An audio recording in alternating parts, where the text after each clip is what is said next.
Pour yourself a cold one. Let's drink them, huh? And listen to Ross Tucker break down the top college prospects on another tasty edition of The College Draft. Yeah, it's Daddy Soda time here on the College Draft Podcast, presented as always by DraftKings. And here we are. Tomorrow is August 1st, and I will be calling a real college football game where the score counts and everything on August 26th.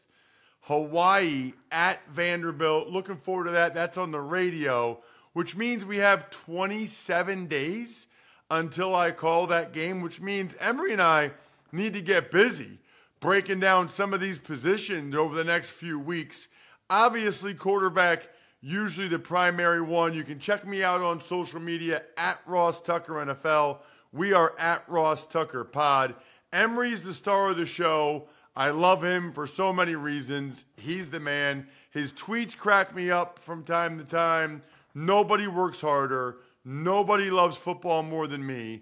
And he's probably the only person I can think of that might both work harder than me and love football more than me. Although I have like daughters, so we're not comparing apples to apples here. But still, Emory is the man. Check him out at FBall Game Plan on Twitter, Football Game Plan on YouTube. And I'm just telling you right now, it's not too late.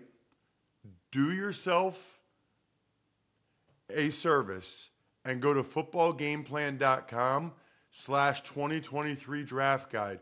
But Ross, the draft was 3 months ago. Yes, but we're about to get into preseason games. There's XFL guys. There's USFL guys.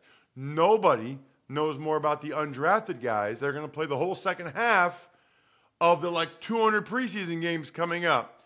Footballgameplan.com/2023 draft guide. Emory, you can feel it. All the training camps are open. Football is here. Let's get into these quarterbacks a little bit. And I want to start with which I guess is a debate. I mean, everybody sort of agrees that they're both really, really good. So I don't know that it's that much of a debate. But there are people that are already very loud and proud that they're either Team Drake Maye or Team Caleb Williams. How do you evaluate these guys? Where do you stand? Well, firstly, they can also pre-order 2024 because we have that link up now, footballgameplan.com/2024 Nice. draft guide. But to your question, Ross, I personally don't think it's close between Caleb Williams and Drake Maye. To me, Williams is up there with the Deshaun Watsons, the Pat Mahomes, the Lamar Jacksons, the Trevor Lawrences, those type of grades that I've had on these quarterback prospects. Drake Maye, there's still a lot to be seen from my perspective. You know, when you think about Drake Maye, he jumped onto the scene first year, started playing really well, and then you started to see toward the back end kind of fall off a little bit. So we hadn't seen enough of Drake Maye to really say, hey, he's right up there with Caleb Williams. I just want to see him be a little bit more anticipatory as a passer. I want to see him do a little bit more versus pressure, not be too quick to move off a target as it's opening. So I want to see those things. Williams has done all of those things times 5, right? We saw him do such at Oklahoma. We saw him do a lot of it last year at USC. To me, there's more of a conversation of who's number 2, 3, and 4 than it is between who's number 1. Very interesting. So I got to be honest with you, Emory. I haven't really watched Drake Maye play that much. You know, I feel like I've seen Caleb Williams play a million times. I don't think I've seen Drake Maye play very much. How well does he move? Can he run? Because I feel like that's a big differentiator with Caleb Williams. Yeah, and that's the thing. And Drake Maye can move because he does a good job with the ball in his hands on the move. So that means your boots, your waggles, your sprint outs, your half rolls, all of that is in play. Your RPO game is in play. So all of those things are in play with Drake Maye. He's a really good athlete. You kind of have to be nowadays. So that's something that he checks the box with. But he's not the type that'll take off and run 80 yards and weaving through traffic like a New York cab like Caleb Williams does, right? So that's something that he doesn't have, but he does have the ability to do everything from an athletic standpoint that you want. And again, if you're athletic like Drake Maye is, your entire playbook is open. and so that's something that he definitely does have. I feel like we get to this point, Ross, in the draft process where people try to stake claims and plant flags and make it a debate and get upset about, whoa, how could you say this? And they're one up and one each other instead of letting the process play out. And they're putting so much undue pressure on the prospect. Remember, we had this conversation, the same debate when people were trying to, hey, is Matt Corral QB1 or it's Spencer Rattler or somebody like that. So for me, if people are evaluating the entire quarterback, position like they should, especially the draft people, you realize that it's a lot closer to a lot of these prospects than it is to Caleb Williams. I'll say that. All right, so then let's get to you said there's more of a debate over who's 2, 3, 4. It was interesting. We had Dane Brugler on a couple weeks ago, who you and I both have a lot of respect for, encourage people to check that out. And he had J.J. McCarthy from Michigan 3. He had Riley Leonard from Duke 4. And then he got to Quinn Ewers at 5. Whereas other people like Mike Renner, like Fran Duffy, were talking about Bo Nix. And people are talking about Michael Penix Jr. as well. I just find it really interesting, Emory, that people are kind of all over the place on, this next group of guys. Where do you stand? And that's the thing. For me, it's Caleb Williams, Shedeur Sanders, and then Spencer Rattler. When you look at those guys, my list differs from those other guys' list. And that shows you let's say the depth of quarterbacks that we have in this class. So when you look at, all of these prospects, and this is going to be the common theme when you break it down further, guys that are in their 6th or 7th year, when you talk about age, you got to talk that about Bo Nix, and you got to talk that about Michael Penix Jr. Those guys not only have the age question, but also for Penix's sake, he has the injury concern question.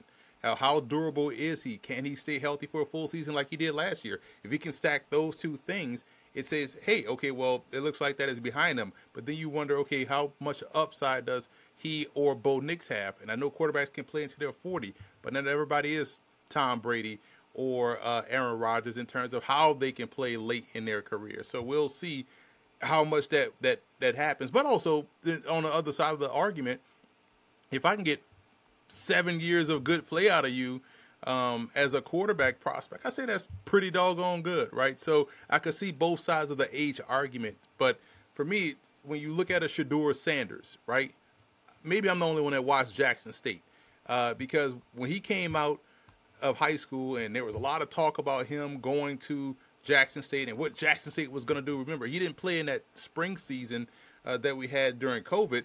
So Deion Sanders went out there with Jalon Jones, who's now at the University of Charlotte. But he went out there with Jalon Jones, and they did okay in the spring.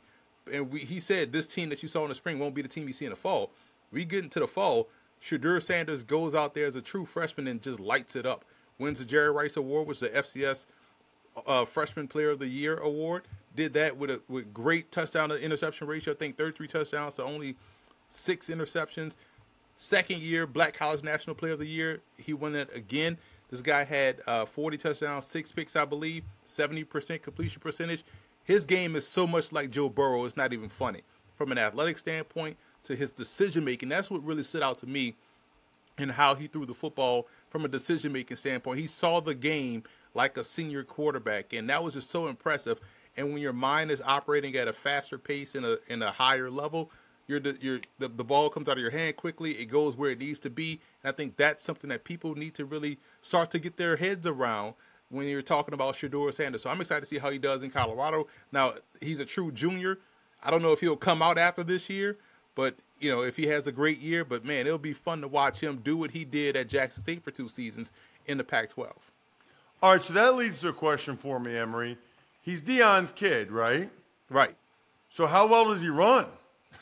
Right. It's funny because he's not the athlete that Deion Sanders was. So he moves a lot like Joe Burrow. He has, good athleticism where he's not afraid to take off and run, but he plays his game primarily from the pocket.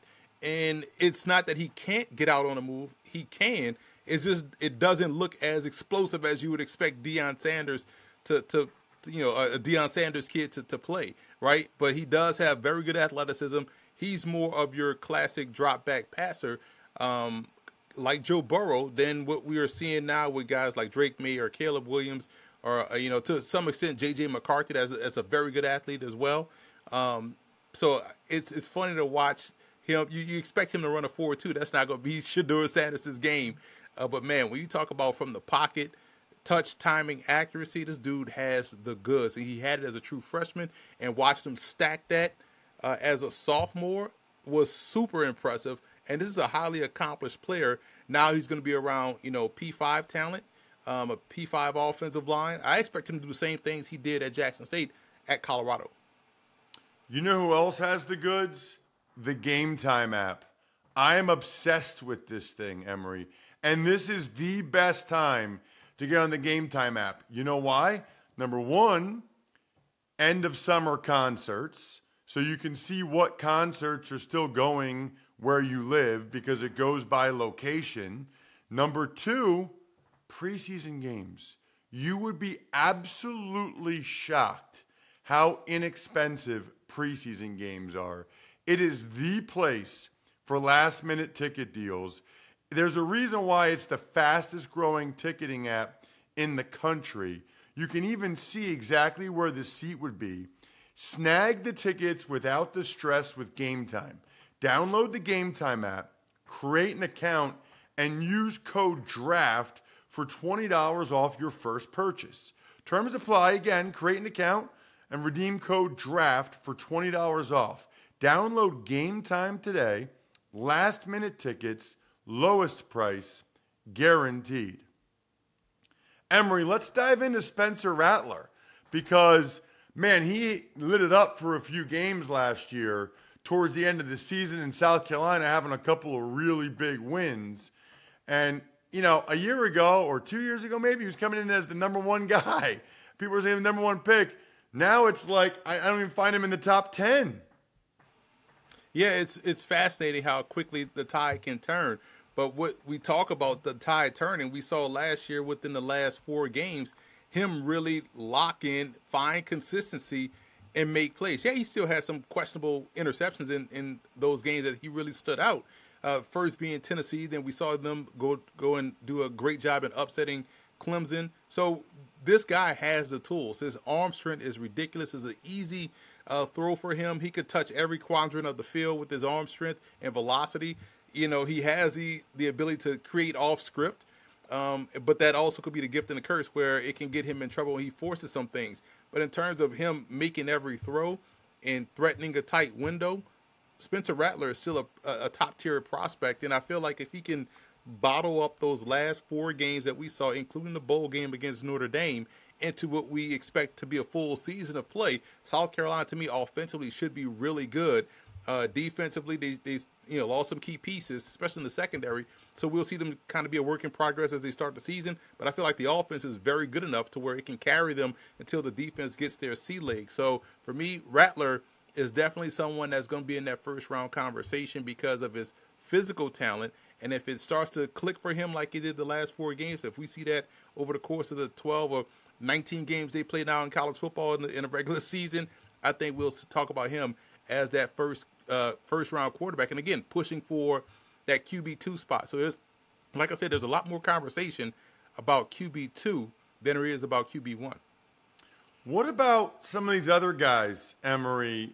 J.J. McCarthy, Riley Leonard, Quinn Ewers, that group. For J.J. McCarthy, I think he has, good talent in terms of athleticism, in terms of his velocity.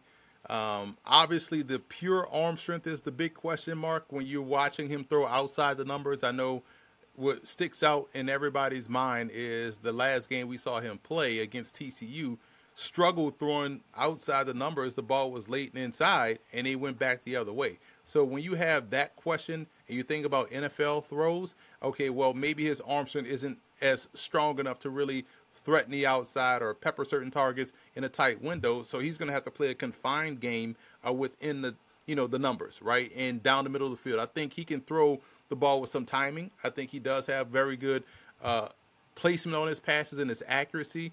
The arm strength is going to be something that's going to stick in people's craw, but I feel like if he can, when you don't have the strongest of arms, you win with timing, you win with anticipation, you win with accuracy and placement. He can do those things. So I like, J.J. McCarthy. I think he's a very good quarterback.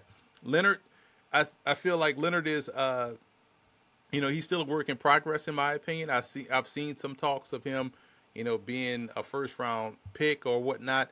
I like the player in terms of how they fit in the offense that he's asked to run. Because remember, this is a Duke team that was probably 3 or 4 plays away from being undefeated, right? This team was good last year, and they got a lot of guys back. So how he plays within Duke's scheme is perfect because he's not afraid of pressure.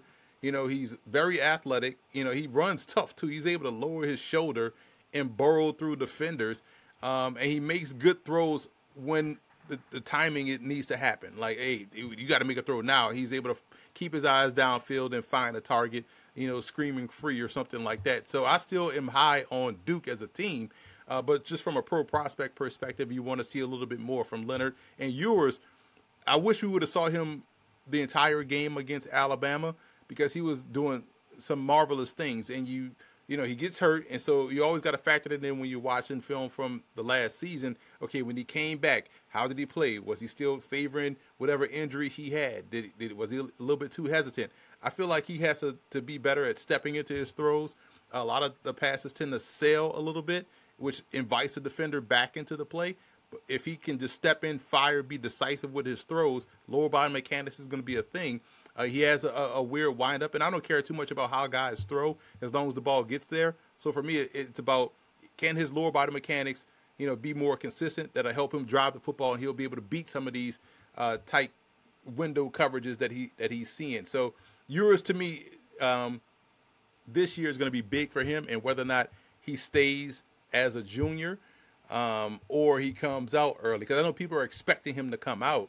But what if he plays okay and he doesn't have the leverage to come out, right? And so I think he's this is a big year for him because everybody wants to see Arch Manning. Everybody wants to see Malik Murphy behind him. So they're just kind of expecting Quinn Ewers to go to the pros, but that may not be the case. So that's why I think this year he's going to have to come out like gangbusters and play against Alabama like he did early in the game against Alabama before he got knocked out.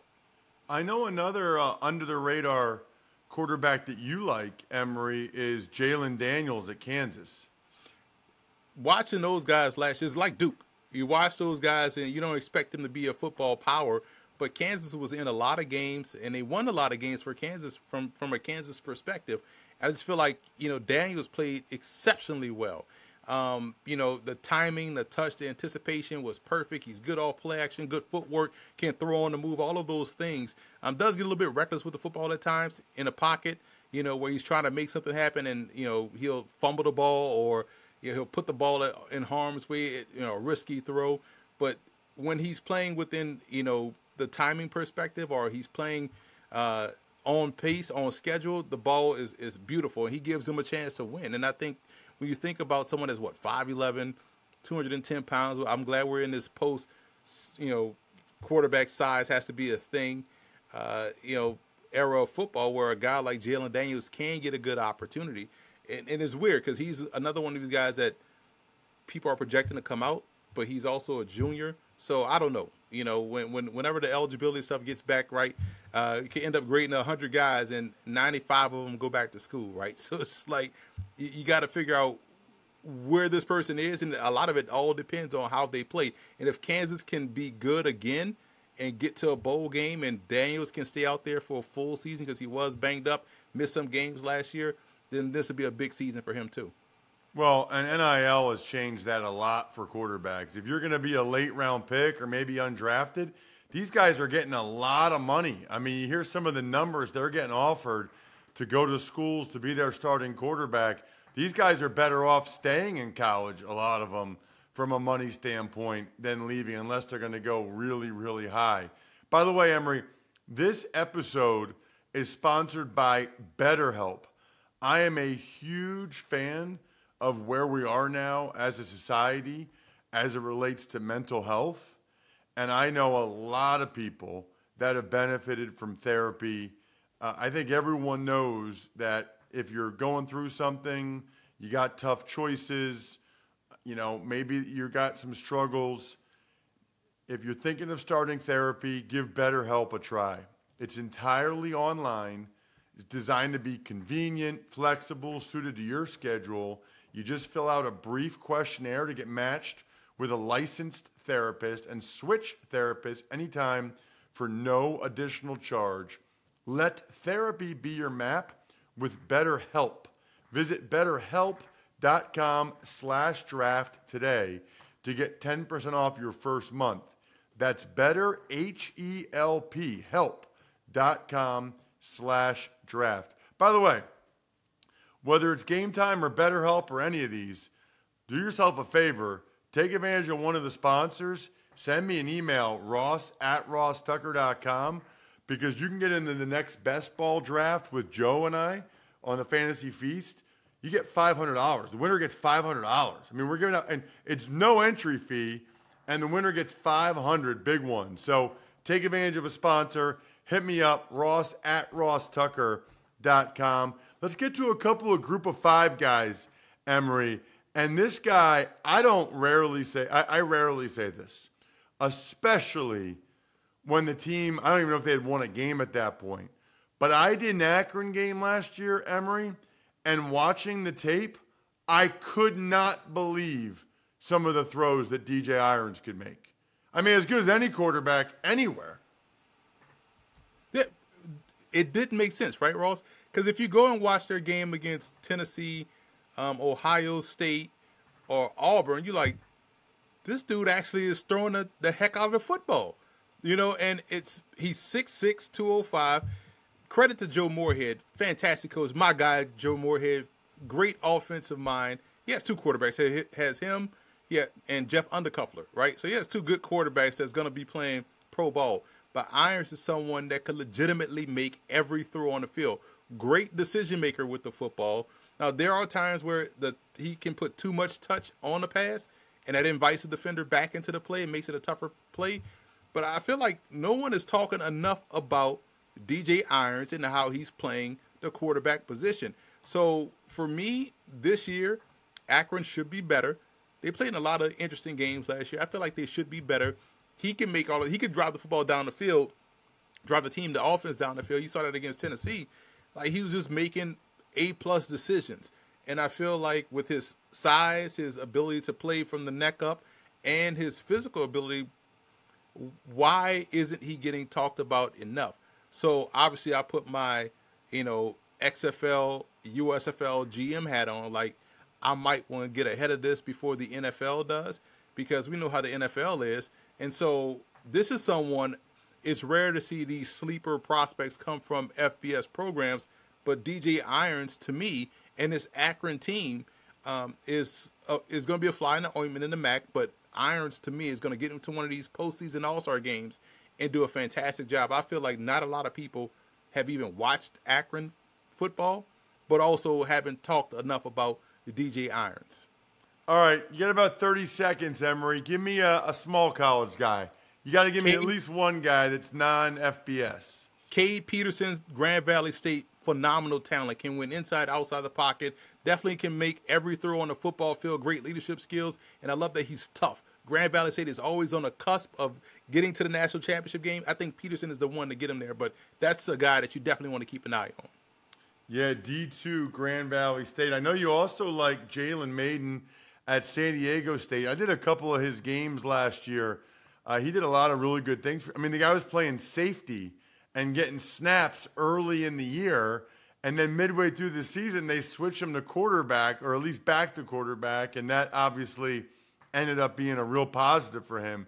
We're going to have to play catch-up a little bit, Emory, over the next few weeks. I'm thinking maybe next week we get into the skill position guys, running back, tight end, and wide receiver. Week after that, O-line, D-line. Week after that, maybe linebackers and secondary. Next thing you know, we got games where we're not only talking about the top prospects in those games, but making our picks against the spread as well. Please check him out on social media at FBallGamePlan. I'm at Ross Tucker NFL. We are at Ross Tucker Pod. The keg is kicked. We are all tapped out. Thanks for listening to the College Draft Podcast. Make sure to also subscribe to the Ross Tucker Football Podcast, Fantasy Feast, Even Money, and The Business of Sports. All availavailable at Apple Podcasts, rosstucker.com, or wherever podcasts can be found.